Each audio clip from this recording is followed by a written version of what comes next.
कहानी अब उस मोड़ पर पहुंच चुकी है जहां हवा में सिर्फ डर नहीं, बल्कि एक अजीब सी बेचैनी भी घुल चुकी है। हर कोई यही सोच रहा है कि सामने खड़ा शख्स सिर्फ गुस्से में धमकी दे रहा है, लेकिन उसके शब्दों में जो वजन है, वो साफ बता रहा है कि ये कोई खाली वादा नहीं, बल्कि एक ऐसी तबाही की शुरुआत है जो कई जिंदगियों को अपने साथ बहा ले जाएगी। वह बार बार यही कहता है कि अगर मैं डूबा, तुम भी मेरे साथ डूबोगे, और ये मेरी गारंटी है। और जब कोई इंसान गारंटी के साथ विनाश की बात करे, तो समझ लीजिए कि कहानी अब खेल नहीं रही, अब जंग शुरू हो चुकी है। लेकिन असली खेल तो अभी तक पर्दे के पीछे चल रहा था। अब तक जिस लेडी विलन को सबसे बड़ा दिमाग समझा जा रहा था, अचानक उसी के साथ एक और नाम जुड़ जाता है, और ये नाम सुनते ही पूरा माहौल बदल जाता है।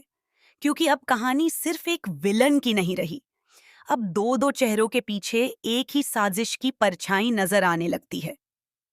और ये दोनों मिलकर ऐसा जाल बुन रहे हैं कि सामने वाला चाहे जितना भी ताकतवर क्यों न हो, हर कदम पर फंसता ही चला जाए।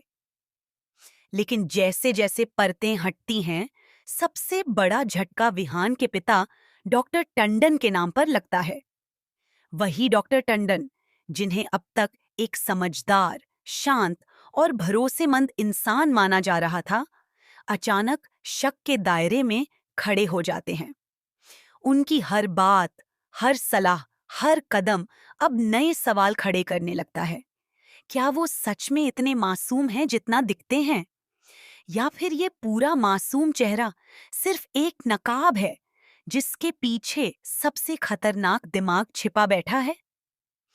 कहानी अब पूरी तरह उलझ चुकी है।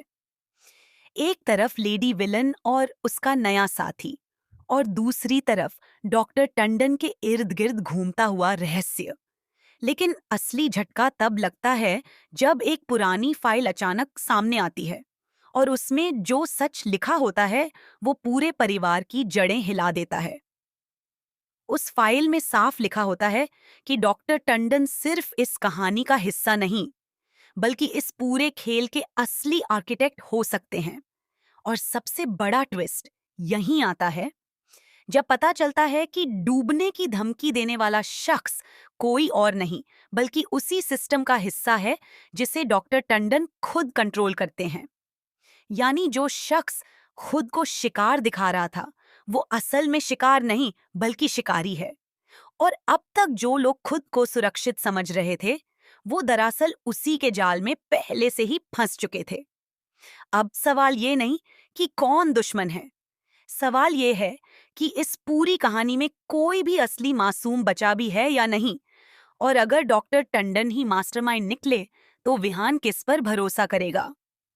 अपने पिता पर या अपनी बची हुई जिंदगी पर?